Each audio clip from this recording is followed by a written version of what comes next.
तो DID season 1 मैंने try किया था, जिससे मैं डिस्क्वालीफाई हो गया था। रही बात कंट्रोवर्सी की, तो वो तो इंटरनेट का कमाल है, मतलब कहीं भी कुछ भी हो सकता है। As a friend I was very disappointed, क्योंकि मैंने बिल्कुल एक्सपेक्ट नहीं किया था जो उन्होंने कहा, क्योंकि उस समय जब वहां जो भी कुछ हुआ या जो भी चीजें हम कर रहे थे, everything was asked, planned and informed.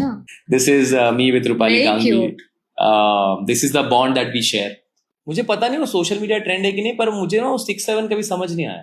6-7 Suddenly 6-7 and I'm like, reaction क्या देना है? हंसना है कि गुस्सा होना है?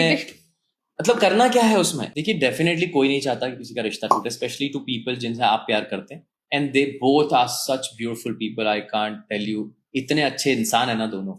बट मुझे ये भी लगता है कि जब आपका रिश्ता नहीं चल पा रहा है, तो उसे गंदा करने की जगह पे you come to a middle ground and you finish it with decency.